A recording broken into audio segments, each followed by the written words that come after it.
నిద్ర వస్తుందా? పర్లేదు, చెప్పండి. ముఖం మీద ఇల్లు చదువుకోండి, లేకపోతే గిచ్చుకోండి, మిమ్మల్ని మీరు గట్టి గిచ్చుకోండి, హుషారైపోతారు. హల్లెలూయా. ముఖం మీద నీళ్ళు చదువుకోండి. 2-3 వచనాలు చూసుకుందాం. హల్లెలూయా. చూడండి, కీర్తనలు 107:20 వచనాలు చదవండి. అనారోగ్యం కలిగినప్పుడు, వింటున్నావమ్మా వెనకాల? అనారోగ్యం కలిగినప్పుడు ఏం చేయాలా? ఆయన తన వాక్కును పంపి హల్లెలూయా చదవాలి. వెనుక ఉన్న వాళ్ళు చదవాలా? ఆయన తన వాక్యమును పంపి ఏం చేసిండమ్మా? వాక్యమును పంపిస్తాడు నీ దగ్గర. హల్లెలూయా. హల్లెలూయా. అంత అందుబాటులో ఉన్నామా మనం? ఉన్నామా? ఆయన తన వాక్యాన్ని నీ దగ్గరికి పంపించి ఏం చేస్తాడంట? హల్లెలూయా. బాగు చేస్తాడంట. హల్లెలూయా. వాక్యాన్ని నీ దగ్గరికి పంపిస్తాడు. హల్లెలూయా. పంపించి నిన్ను బాగు చేస్తును అని రాయబడి ఉన్నది. నీ రోగానికి తగ్గట్టుగా, నీ వ్యాధికి తగ్గట్టుగా, నీ పరిస్థితికి తగ్గట్టుగా వాక్యాన్ని నీ దగ్గరికి పంపిస్తాడు. హల్లెలూయా. హల్లెలూయా. ఆ అనుభవంలోనికి మనం రావాలి. హల్లెలూయా. దేవుని వాక్యం నా దగ్గరికి వస్తుంది అనే అనుభవం నీకు నాకు రావాలి. హల్లెలూయా. అంత విశ్వాసం, అంత ఓపిక, అంత నమ్మకము దేవుని వాక్యం పట్ల మనకు కలిగి ఉండాలి. హల్లెలూయా. ఇంకొక వచనం చదవండి ప్రియమైన వారులారా. ఇంకొక వచనం చదవండి. ఐజయా 53:4-5 వచనాలు చదవండి. చదవండి. అనారోగ్యము కలిగినప్పుడు. హల్లెలూయా. ఐజయా, యెషయా గ్రంథము 53:4-5 వచనాలు. అందరు వాక్యాన్ని చూడండి. హల్లెలూయా. నిశ్చయముగా అందరు వాక్యాన్ని చూస్తుంటారా? వాక్యాన్ని వింటున్నారా? నిశ్చయముగా అతడు మన రోగములను భరించెను. నిశ్చయముగా అతడు మన రోగములను భరించెను. ఎవరి రోగములను? నా రోగములు. హల్లెలూయా. అమ్మా ఇక్కడ వినాలా? లేకపోతే బయటికి వెళ్ళిపోండి. Don't disturb. వాక్యం మీకోసం చెప్తున్నా నేను. మీ మనసు హృదయం ఇక్కడ లేకపోతే బయటికి వెళ్ళిపోండి. ఎక్కడుందో అక్కడ వెళ్ళిపోండి. కాంగ్రిగేషన్ ని, ఫెలోషిప్ ని డిస్టర్బ్ చేయకండి. ఎవరైనా మీ మనసు ఎక్కడ ప్రేరేపిస్తుందో అక్కడికి వెళ్ళి దురుకులాడండి ఆ పనిలో. యెషయా గ్రంథము 53:4-5 వచనాలు చదవండి. నిశ్చయముగా అతడు మన రోగములను భరించెను. అతడు మన రోగములను భరించెను. మన వ్యసనములను వహించెను. మన రోగము నిశ్చయముగా అనే మాటకు అర్థం ఏంటిదమ్మా? ఖచ్చితంగా ఆయన మన రోగములను భరించెను. హల్లెలూయా. ఇప్పుడు ఏమేమైతే రోగాలు ఉన్నాయో మనకు, బీపీ, షుగర్, చెస్ట్ పెయిన్, ఇంకేమేమైనటువంటి రోగాలు ఏమైతే ఉన్నాయో ఆల్రెడీ ఇవన్నీ కూడా ఆయన యేసు ప్రభుల వారు నిశ్చయముగా మన రోగములను భరించిండు. హల్లెలూయా. ఇష్టపడి భరించిండు. అది కూడా అర్థం చేసుకోండి. ఆయన ఇష్టపడి తీసుకుండు మన రోగాలను. హల్లెలూయా. నిశ్చయముగా మన రోగములను ఆయన భరించిండు. తర్వాత మన వ్యసనములను వహించెను. మన వ్యసనములను వహించెను. మన వ్యసనములు అంటే అలవాట్లు, మన బలహీనతలను ఆయన భరించెను. హల్లెలూయా. తర్వాత ఆయనను మొత్తబడిన వానిగాను, దేవుని వలన బాధింపబడిన వానిగాను, శ్రమ నొందిన వానిగాను. చూసారా ప్రియమైన వారులారా? ఒకటే పాయింట్ మీకు ఈ వాక్యం బట్టి చెప్పాలనుకుంటున్నా. ప్రభువా, నువ్వు నా రోగాలను భరించినావు. హల్లెలూయా. నేను బుద్ధిపూర్వకంగా డబ్బులు ఇచ్చో లేకపోతే ఇంకేమో చేసి ఈ రోగాన్ని తెచ్చుకున్నా కావచ్చు, కానీ అది ఏది ఏమైనప్పటికీ ప్రభువా, ఈ రోగాన్ని నువ్వు భరించినావు ఆల్రెడీ. హల్లెలూయా. అర్థమవుతుందా? ఈ కన్ఫెషన్ ఉండాలా, ఈ గ్రహింపు ఉండాలా. హల్లెలూయా. ఏముండాలా? నిశ్చయముగా ప్రభువా నా రోగాన్ని నువ్వు భరించినావు. హల్లెలూయా. నిశ్చయముగా, ఖచ్చితంగా. ఈ అవగాహన ఎవరైతే కోల్పోతారో, ఈ విషయాన్ని లైట్ గా తీసుకుంటారో, వాళ్ళ పరిస్థితి ఎలా ఉంటుందమ్మా? వాళ్ళ కనుచూపు ఎవరి మీద ఉంటుంది? దివ్య దృష్టి ఎవరి మీద ఉంటుంది? డాక్టర్స్. డాక్టర్స్ పైన, మనుషుల పైన, స్పెషలిస్టుల పైన ఉంటుంది. దేహ అనుకున్నటువంటి వాళ్ళకు, ఈ వాక్యం దేహ అనుకున్నటువంటి వాళ్ళకు ఎట్లుంటారు వాళ్ళు? నిశ్చయంగా నా వ్యాధులను, నా వ్యసనములను నువ్వు భరించినవు లార్డ్ ప్రభువా, హల్లెలూయా అని గ్రహింపు లైట్ గా తీసుకున్నటువంటి వాళ్ళ యొక్క దృష్టి, వాళ్ళ యొక్క ఆలోచన విధానములు ఎవరిపైన ఉంటాయి? మల్టీ స్పెషాలిటీ స్పెషలిస్ట్ డాక్టర్ల పైన ఉంటుంది. అవునా కదా? అవునా? నిశ్చయంగా నా బాధలను, నా రోగాలను, నా శాపాలను, సిల్వలను భరించినావు ప్రభువా నిశ్చయంగా అని పట్టు వదలకుండా నిదానించుకొని అక్కడనే కూర్చొని నువ్వు కన్నీళ్లతో ఇది కన్ఫెస్ చేస్తున్నట్టయితే హల్లెలూయా ఆయన వాక్యము నీకు ఔషధమై ఉంటుంది. హల్లెలూయా ఆయన వాక్యమును నీ దగ్గరికి పంపించి నిన్ను స్వస్థపరచును. హల్లెలూయా హల్లెలూయా హల్లెలూయా. అర్థమవుతుందా? అనారోగ్యంతో బాధపడుతున్నటువంటి వాళ్ళందరూ కూడా, మనం అందరం ఎవరైనా అనారోగ్యంతో ఛాతీ నొప్పి కావచ్చు, గుండె నొప్పి కావచ్చు, ఇంకేదైనా కావచ్చు, whatever it may be, ఏ రోగమైనా కానీ కూడా ఈ అవగాహనలోనికి మనం రావాలి. హల్లెలూయా నిశ్చయముగా నా రోగాలను నువ్వు భరించినావు ప్రభువా. హల్లెలూయా ఫస్ట్ కన్ఫెషన్ అనేది, మొదటిగా మనం పశ్చాత్తాపం అనేది, మొదటిగా మన ఒప్పుకోలు అనేది దీనిపైన ఉండాలి. హల్లెలూయా ఇది చేసిన తర్వాత కూడా ఏదైనా లోపాలు కనిపిస్తూ ఉన్నట్టయితే, ఏదైనా రోగాలు అట్లనే ఉంటున్నట్టయితే, then you approach for doctor. Hallelujah డాక్టర్లను అప్రోచ్ చేయొద్దని అంటలేను, డాక్టర్లను కన్సల్ట్ చేయొద్దని నేను వాక్యం చెప్తలేను. డాక్టర్ల కంటే ముందు వెళ్ళక ముందు, డాక్టర్ దగ్గరికి వెళ్ళక ముందు ఫస్ట్ నేనేం చేయాలా? ఏం చేయాలమ్మా? ఏం చేయాలా? ప్రార్థన కాదమ్మా, ప్రతిదానికి ప్రార్థనేనా? ఈ వాక్యాన్ని ఏం చేయాలా? ఏమని ప్రార్థన చేయాలా? చదవాలా? మనం నేర్చుకోవాలా? చెప్పండి. నిశ్చయముగా అతడు మన రోగములను భరించెను. ప్రభువా నిశ్చయముగా నా రోగాన్ని, హల్లెలూయా అందామా? ప్రభువా నిశ్చయముగా నా రోగములను నువ్వు భరించినావు.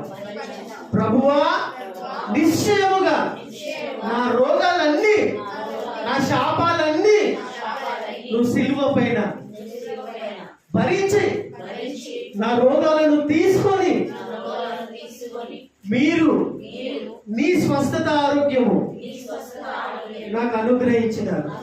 నా రోగాలను తీసుకున్నావు, నీ స్వస్థత ఆరోగ్యము నాకు అనుగ్రహించినావు. నా శాపాలను తీసుకొని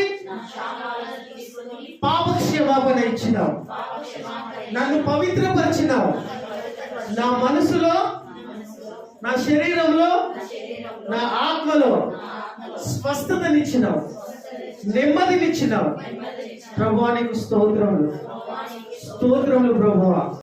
ఈ కన్ఫెషన్ ప్రేయర్, ఈ పశ్చాత్తాప ప్రార్థన, భయంకరమైన రోగం కానీ చిన్న వ్యాధి కానీ కలిగినప్పుడు ఇదందరూ కూడా గుర్తు చేసుకోవాలి. ఎందుకంటే ఆయన భరించండి కదా, అది ఉట్టిగానే పోలిస్తామా? హల్లెలూయా అది మర్చిపోదామా? హల్లెలూయా హల్లెలూయా అది మర్చిపోతున్నామంటే దేన్ని గుర్తు పెట్టుకుంటున్నాం మనం? అది మర్చిపోతున్నామంటే ఎవరన్నారన్నమాట? అది మర్చిపోతున్నామంటే ప్రియమైన వాళ్ళ ఎవరినో గుర్తు పెట్టుకుంటున్నాం. అది మర్చిపోదు ఈ రోజు నుండి అయినా. హల్లెలూయా వాక్యాన్ని ఎత్తి పట్టుకొని పదే పదే నీకు స్వస్థత కలిగేంత వరకు, ఆ వాక్యంలో రాయబడినట్టుగా 107వ కీర్తనలో రాయబడినట్టుగా ఆయన తన వాక్యంను పంపి నిన్ను స్వస్థపరిచాడు. హల్లెలూయా ఆయన వాక్యాన్ని పంపిస్తాడంట. హల్లెలూయా నిన్ను స్వస్థపరుస్తానని ఉన్నది ఎప్పుడు? నువ్వు కన్ఫెస్ చేసినప్పుడు. హల్లెలూయా హల్లెలూయా కింది వచనం ఒకసారి చదువుకొని మనం ముగించుకుందాం. హల్లెలూయా మన అతిక్రమ క్రియలను బట్టి. చూడండి కీర్తనలు 91, 10, 11 వచనం. ఏ సమయంలో ఇది పాడాలి మనము? ఏ సమయంలో ఈ యొక్క వాక్యాన్ని కన్ఫెస్ చేయాలా? ప్రార్థన చేయడం కాదు, కన్ఫెస్ ఒప్పుకోవాలా, పలకాలా. హల్లెలూయా పలకాలా నీ నోటితోటి. హల్లెలూయా నీ నోటితోటి ఈ మాటను, జీవం కలిగిన మాటను పలకాల విశ్వాసముతో, ఆత్మతో. హల్లెలూయా అర్థమవుతుందా? అర్థమవుతుందా అమ్మా? అర్థం కాలేదా? చదవండి. 10-11 వచనం. కీర్తనలు 91:10 అండర్లైన్ చేసుకోండి మీరు ఇది. నీకు నీకు నీ కుటుంబానికి అపాయమేమి రాదు. ఏ తెగులు నీ గుడారము హల్లెలూయా, ఏ తెగులు నీ గుడారము సమీపించదు. నీ మార్గములన్నిటిలో నిన్ను కాపాడుటకు ఆయన నిన్ను గురించి తన దూతలను హల్లెలూయా ఆజ్ఞాపించినట్ట. హల్లెలూయా. నీ కుటుంబంలో సమాధానం లేదు, నీ కుటుంబంలో నెమ్మది లేదు, నీ కుటుంబంలో గలిబిలి ఉన్నది. అటువంటి సమయం నీ కుటుంబంలో ఎవరైనా నాకు చాతబడి చేస్తున్నారేమో, ఎవరైనా నా సంఘానికి కూడా చాతబడి చేస్తున్నారని కొంతమంది సేవకులు అంటూ ఉంటారు. చాలా తప్పు మాట అది. అంత చిన్నదా సంఘం అంటే? ఆషామాషియా సంఘం అంటే? స్వరక్తం నుంచి సంపాదించినటువంటి సంఘం. హల్లెలూయా. నీ కుటుంబానికి ఎవరైనా చాతబడి చేస్తున్నారంటే, మంత్రాలు తంత్రాలు చేస్తున్నారంటే వాక్యం ఏం తీసుకోవాలా? నీకు అనుమానం అట్లా ఉంటున్నట్టయితే ఫస్ట్ ఆఫ్ ఆల్ అయితే నువ్వు దేవుని నమ్మిన బిడ్డవు కాబట్టి ఏ గుడారము చదవాలా వాక్యం. హల్లెలూయా. ఏ గుడారము నీకు సమీపించదు. నీ మార్గములన్నిటిలో నుండి నీ కాపాడుటకు ఆయన నిన్ను గురించి తన దూతలను ఆయన నిన్ను గురించి తన దూతలను ఏంజెల్స్ ఆఫ్ గాడ్ ని ఏం చేస్తాడంటే కమాండ్ చేస్తాడంట, ఆజ్ఞాపిస్తాడంట. పో దూతలను. హల్లెలూయా. ఆ దూతల యొక్క వెలుగును, దూతల యొక్క మహిమను మనం చూడాలంటే చిన్న అవగాహన మనకు ఉండాలి. ఈ వాక్యము మన మనసులో, హృదయంలో, మన కన్నుల ఎదుట నిలిచి ఉండాలి. హల్లెలూయా. టైం తీసుకొని సేవ్ చేసుకొని పెట్టుకోవాలా. హల్లెలూయా. టైం తీసుకోవాలా, నిలుపుకోవాలా నీ శరీరాన్ని, నీ మనసును ఒక చోట నిలుపుకోవాలా. అటువంటి మనసు హృదయం లేకపోతే అటువంటి శుద్ధ హృదయం నాకు దయచేయి ప్రభు అని నువ్వు అడుక్కోవాలా దేవుని దగ్గర ప్రార్థనా రూపంలో. హల్లెలూయా. అప్పుడు దేవుని యొక్క గొప్ప కార్యములను, మహిమలను నువ్వు టీవీలలో, యూట్యూబ్లలో అక్కడిక్కడ వాళ్ళ వీళ్ళ వింటుకుంటూ వస్తావు చూడు. అవన్నీ అన్ని అబద్ధాలైన, డూప్లికేట్ అయినా కానీ కూడా వాటి గురించి గొప్పగా చెప్పుకుంటా ఉంటారు చూడు. అవి కాదు. నిజ జీవితంలో నీ పట్ల నిజంగా నువ్వు నమ్మాలా, నువ్వు చేర్చుకోవాలా, నువ్వు చూడాలా. నా సంఘ సభ్యులు మనమందరం కలిసి కూడా చూడాలా. హల్లెలూయా. హల్లెలూయా. ఎంతమందికి వాక్యం అర్థమవుతుంది? ఎంతమందికి వాక్యం అర్థమవుతుంది? రోగం వచ్చినప్పుడు నువ్వు కన్ఫ్యూజన్ చేసుకోవాలా. నీ కుటుంబంలో శాంతి సమాధానం లేనప్పుడు ఈ వాక్యంలో ఎత్తి పట్టుకొని నీ అంతలా నువ్వే పదే కావాలంటే మధ్యాహ్నం వరకు ఉపవాసం ఉండి కొంచెం దేవుని సన్నిధిలో కూర్చొని ఈ వాక్యాన్ని ఎత్తి పట్టుకొని డైరెక్ట్ గా నీ ఆత్మతో, మనసుతో కన్ఫ్యూజ్ చేస్తా ఉండు, పలుకుతా ఉండు. ఎంత ధైర్యం కలుగుతుంది చూడండి. హల్లెలూయా. హల్లెలూయా. చివరిగా లేచి నిలబడి వాక్యం చదువుకొని ముగించుకుందాం. చదవండి. God himself will restore health. హల్లెలూయా. చూడండి 14వ అధ్యాయము 27వ వచనం. హల్లెలూయా. యోహాను సువార్త 14:14-27. జాన్ చాప్టర్ 14:20వ వచనం చదవండి.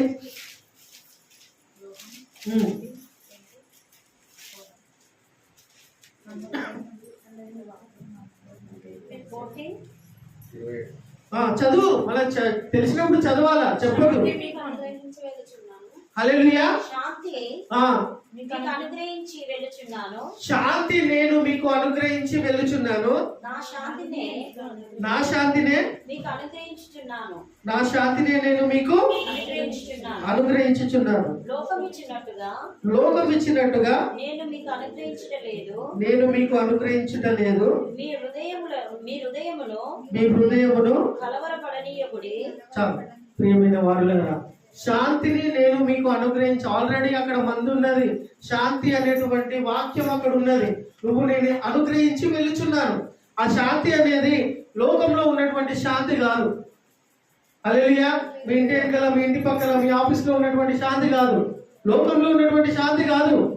హల్లెలూయా. నేను ఇచ్చే శాంతి. హల్లెలూయా. అది ఆల్రెడీ ఇచ్చేసిండు దేవుడు. నేను ఏం చేయాలా? తీసుకోవాలా. ప్రభువా నీ హృదయాన్ని కలవరపడకు నీయకని కూడా చెప్తున్నావు. హల్లెలూయా. గాబరా కాపడకు బిడ్డ, టెన్షన్ పడకు. హల్లెలూయా. చంచలత్వంలోనికి వెళ్ళకు.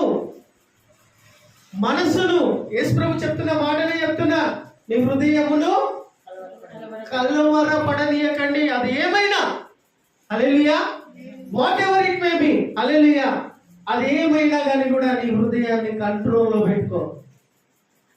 లప్ అని స్పీడ్ గా కొట్టుకుంటే కొంచెం కూల్ డౌన్ చేసుకో. నీ అంతలో నువ్వు, హల్లెలూయా, ఆల్రెడీ నా శాంతిని నేను మీకు అనుగ్రహించి పెడుతున్నాను.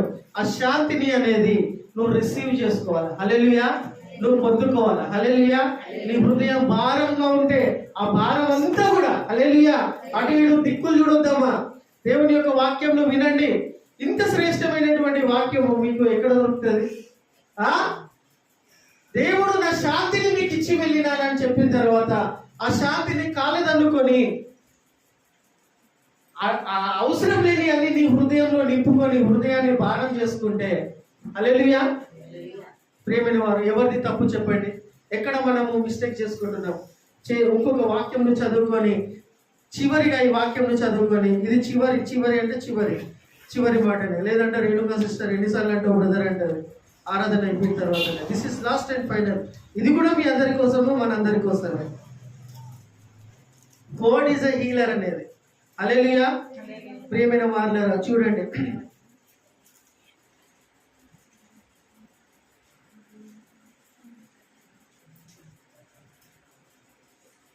మనకు తెలిసినటువంటి వాక్యమే చెప్తూ ఉన్నాను, చూపిస్తూ ఉన్నాను. ఒకసారి అది చూస్తున్నాడు. Exodus 15:26 God is a healer అని ఉన్నారు. యెహోవానే స్వస్థపరచు వాడై ఉంటున్నాడు. God is our healer. God is our healer. నిర్గమకాండం అనుకుంటా 15:26 చదువుకొని మనం ముగించుకొని చేతులు పైకెత్తి ప్రార్థన చేసుకొని దేవుని వాక్యాన్ని మన మనసులో హృదయంలో భద్రపరుచుకొని ఇక్కడ నీ దేవుడైన యెహోవా వాక్కును శ్రద్ధగా విని. ఎక్సోడస్ 15:26 ఏనా? ఆయన దృష్టికి మీ దేవుడైన యెహోవా వాక్కును శ్రద్ధగా విని ఆయన దృష్టికి న్యాయమైనది చేసి ఆయన ఆజ్ఞలకు విధేయులై ఆయన కట్టడలన్నిటిని అనుసరించి నడిచిన ఎడల నేను ఐగుప్తీయులకు కలగజేసిన రోగములను ఏదియు మీకు రానియను. నిన్ను స్వస్థపరిచి యెహోవాను నేనే. హల్లెలూయా. చప్పట్లు కొడదామా? ఏం చేయాలంట? గట్టిగా చప్పట్లు కొట్టండి. స్వస్థపరిచేది ఎవరు? డాక్టర్ కాదు.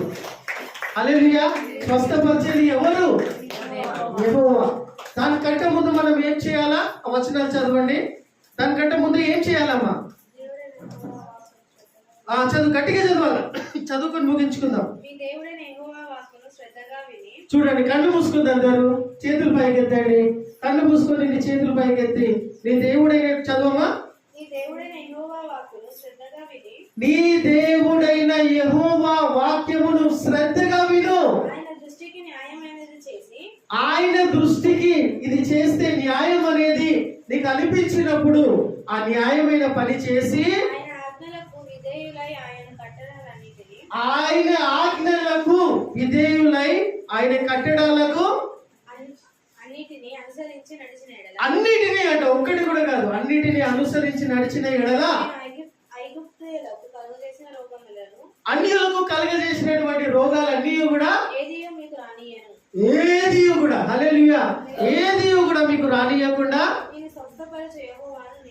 నిన్ను స్వస్థపరిచే యెహోవాను నేనే. హల్లెలూయా. స్వస్థపరిచే యెహోవాను నేనే.